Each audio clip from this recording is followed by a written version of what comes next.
Hello, amazing people. Welcome to the nice room where real conversation meets real impact with an unfiltered frequency. I am your host, Dinero, and today we're diving into an impressive topic affecting our generation mental health. We often hear this phrase, check on your friends, but how often do we do it? How do we recognize this sign? And most importantly, how do we break the silence? To unwrap this, joining me today is our guest, a special speaker and a youth leader and a mental health advocate who has appeared on several platforms pushing up this conversation. Ladies and gentlemen, please let me welcome on the show Comrade Joseph Inum. Comrade Joseph Inum, you're welcome to the Nice Room podcast. Thank you very much. It's good to be here. So let's start with the basics. Mental health is one word we throw around lately. In your own opinion, what is mental health, especially in the context of young generation? Okay, thank you very much. It's good to be here. Mental health can be referred to as a state of well-being that encompasses our emotional, psychological, and social well-being. It refers to when one is able to relate to others in a way that is very positive. One is able to manage his own emotion, and also when one is able to think critically, positively in any given time. So that is the meaning of mental health. Oh, impressive. Okay, so I have some few questions for you, if you don't mind. One of the questions I'll start with you is, what is one major misconception people still have about mental health? And how can we begin to shift that perception? Okay. One of the major misconception about mental health in Africa, particularly in Nigeria, is the spiritualization of mental illnesses. It's it's a problem of great concern. It's like taking us backward. Hmm. When someone has a mental health challenge and the whole society, the whole environment around that person sees this particular person as somebody that has a spiritual attack. So these things affect the progress that would have been made in the area of mental health. It is very rare when we go into the interland, when you see somebody or you see people accepting that patient of mental illness is truly patient of mental illness. They tend to believe that it's a spiritual thing. It's an attack. So they Okay. usually take these people to churches, Yeah. to mosques, to traditional herbalists, and they try to profile solution through spiritual incantation. Sometimes I remember when we used to go on outreaches, we used to see such people being tied to churches, church fence, and sometimes they beat these people. They believe that by flocking them, they are flocking out the devil that is tormenting these people. Oh, So you see really? that it has become a generic problem, and it makes the fight against mental illnesses very difficult. Because when you don't know what you are fighting against, it makes it very difficult and force for you to even attack the problem. Well, thank you. That was so beautiful. Okay, let's move to the next one. Can you share a personal or professional experience that changed the way you view mental well being?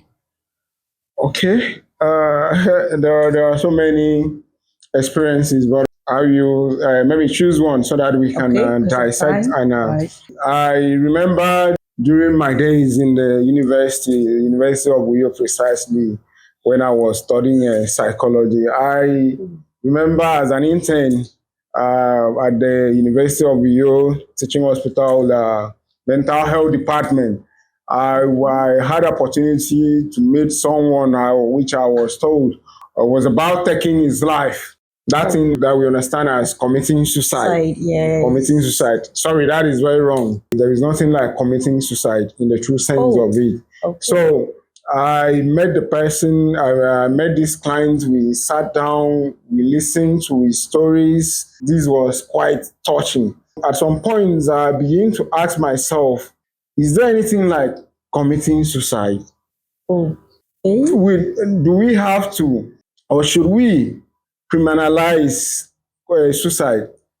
No, it is wrong. It is very wrong. Why should we criminalize suicide when we understand, when we know that this person is doing this thing not willingly? There is something that is behind, and this thing is mental illnesses that is behind this act. It's not about this person at that moment. That person has been overwhelmed Wow. by the stress, by depression, by any other, it could be any other mental health challenge like Yes. maybe bipolar, maybe some type substance use disorder or any other. It wouldn't. It could be any other mental health challenge.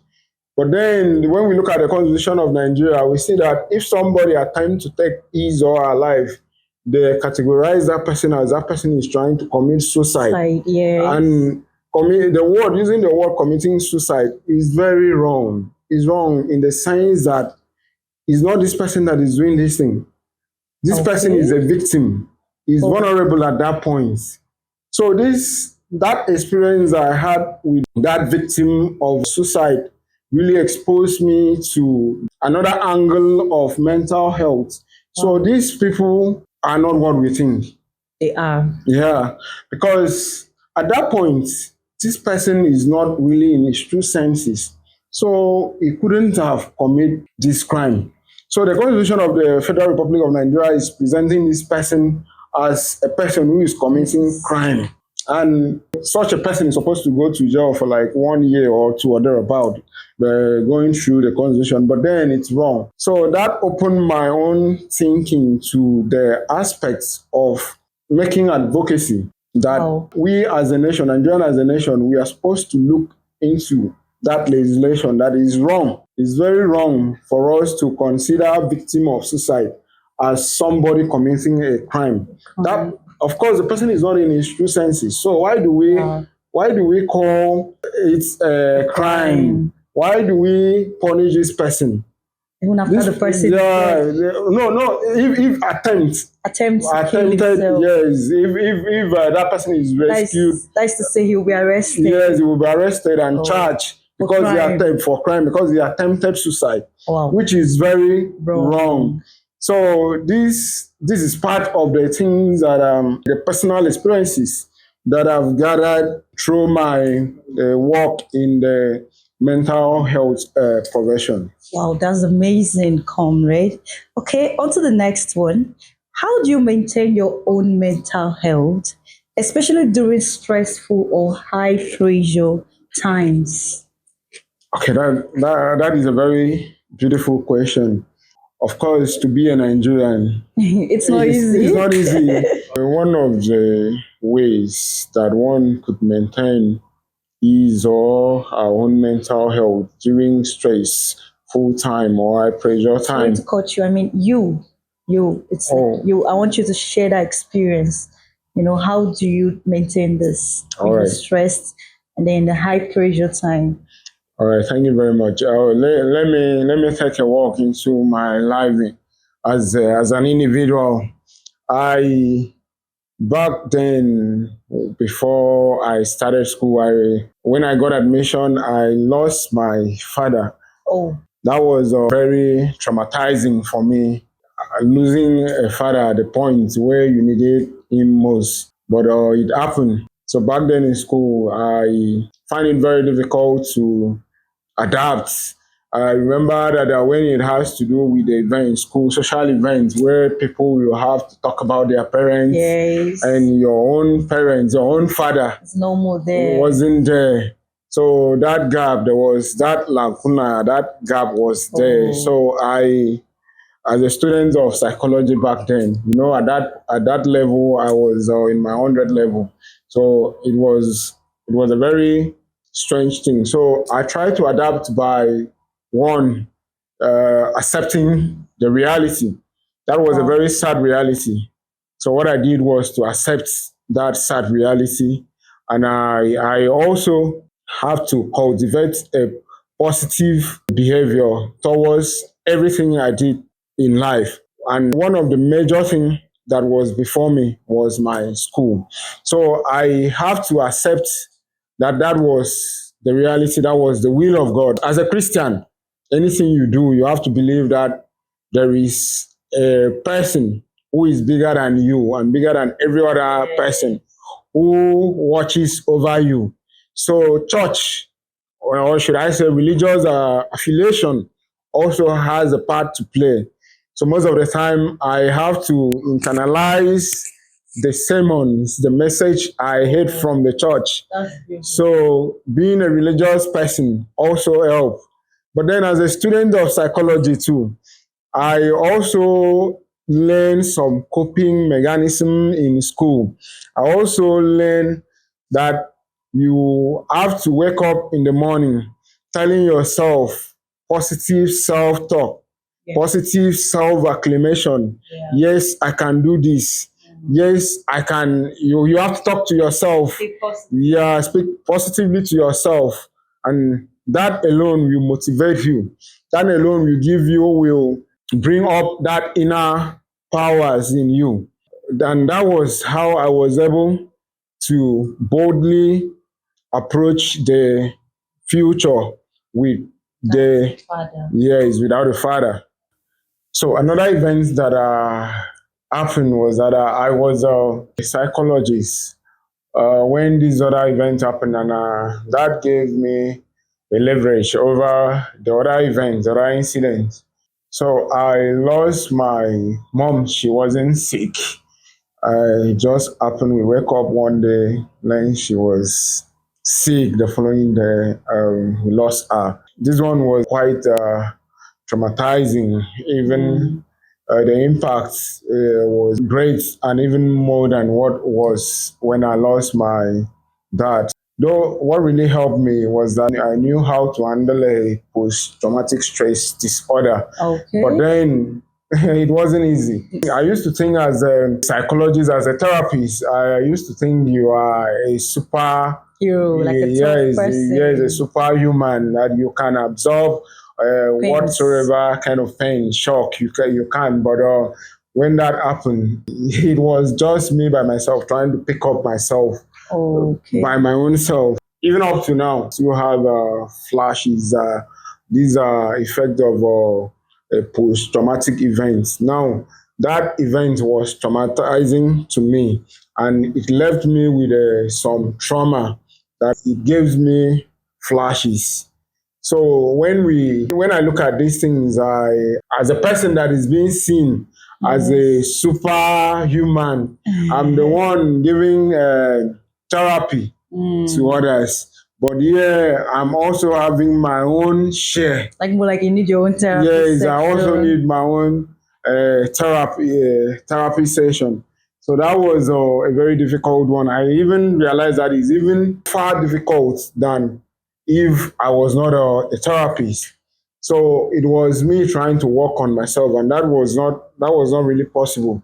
I had to summon courage. I had to try to be my own doctor, my own therapist. Okay. I struggle with it. Yes, I struggle with it. Some days I have sleepless nights. There are nights that that I will soak my pillow before going to bed.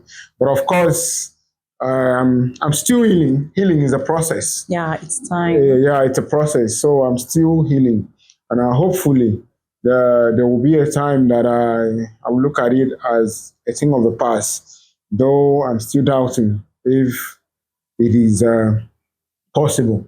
But then, as someone who has gone through this, I think one of the last thing, one of the last aspects of healing is you trying to use what you've passed through to help others. Okay. Yeah, in therapy, when one is healed from maybe traumatic events, one of the last things that you try to use it as a lesson to others, like helping others to recover from their own pains. Okay. While you were speaking, you spoke about a spiritual part whereby people with mental illness are being taken to church, being chained, flogged. Do you actually think mental issues is actually spiritual? Okay, just like I have noted, I've said before, mental health issues, mental illness does not have a spiritual roots. Though as a Christian, you everything is not cast on the stones. There are other dimensions to it. But Yes. then I will state very clear that mental illnesses can be seen as Yes. things that occur when, number one, when there is an abnormality Oh. in the formation of the human brain. That is the number one thing that can lead to mental illness. Okay. Number two, there are biological factors that leads to mental illnesses. That could be genetic. If you have a history of a mental challenge person in your family, there is a risk factor. There is all tendency that you could be predisposed to any mental illness or the other. So, for instance, if somebody in your family was diagnosed of bipolar disorder, Yeah. there is a tendency that you could have bipolar. There is a tendency. Okay. I'm not saying that certainly you You have, but have there is it. a tendency because it is there in the gene and Yes. it could be transferred from the parent to the offspring. So genetic is implicated in mental illnesses.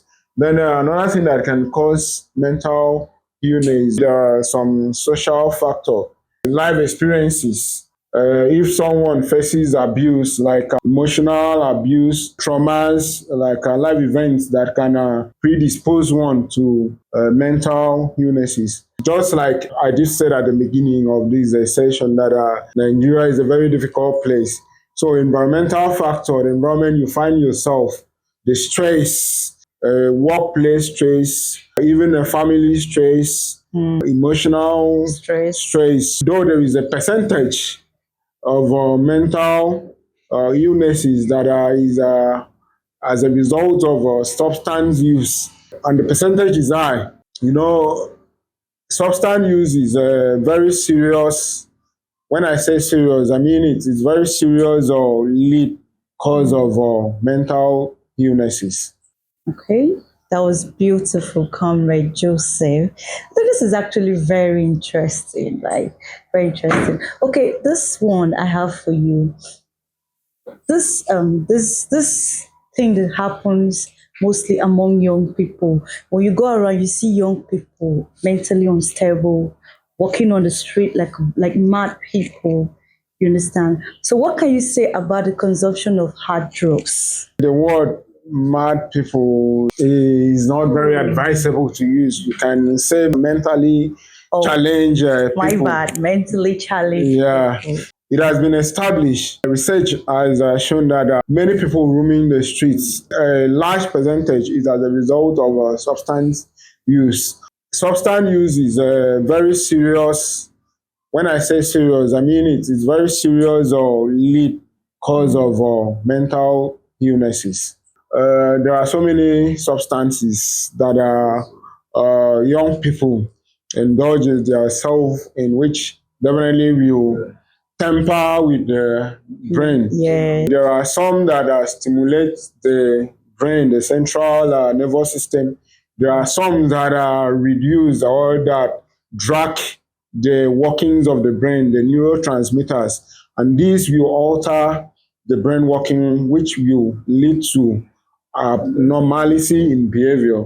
And of course, that is a mental illnesses. And we have different types of substance use of disorder. Somebody that consistently use these substances will develop addiction to it, and from addiction to substance dependence, and before you know it, it's overtake the person. Impressive. Okay, what role do you think social media and digital culture play in shaping our mental health today? Okay, that is a very interesting question, I must say. You know, there are so many positive impacts of social media in our lives, especially the youth. Just like we have many positive impacts of social media, we also have negative impacts as well. I don't know if we should maybe x-ray the negative impacts before delving into the positive impacts. Just like some minutes ago, I was on my Facebook. I saw one of my friend on Facebook who was complaining that her friend was bullying her, and that takes us to the issue of cyber bullying. And these things does not go on well with our mental Health. health because it impacts on your mental health directly. Yes. Apart from cyberbullying, we see character assassination. This affects your emotions, your feeling. Yes, And if someone was maybe has a tendency to develop anxiety, that alone can make that comes up very easily. Then we also see cases of unhealthy comparison going on in the social media space. So all these things contribute and impact negatively on your mental health. We also have a positive dimension, just like we have negative dimension of social media. If you can remember vividly, during the COVID-19 era, Yes. social media really helped to keep people connected. So that social connectivity was there. People who couldn't associate themselves with their friends, their family members, could use social media as a means to reach out to the people, their loved ones, to maintain that connectivity. So that really helps. And you know, one thing that helps in your mental health is you being able to have that relationship with your loved one, your friends, communicating with them consistently. That will boost your mental health. After, for instance, if you are bored, you can easily pick your gadgets, go online, Have some fun. have some fun. Laugh over That stress. yes, that alone will also boost your mental health. And you know, communication is very vital when we talk about mental health. So it has so many positive impacts on mental health, social media. From your experience that you shared, what simple practice or advice could you recommend for someone who is trying to take their mental health serious? Someone who is trying to take his or her mental health serious, Serious. what practice would I recommend? One, I think one of the major things you should do when trying to cope with your mental health issues, you are trying to keep yourself afloat the waters. One of the major things you do is that helps is journaling. You have a journal.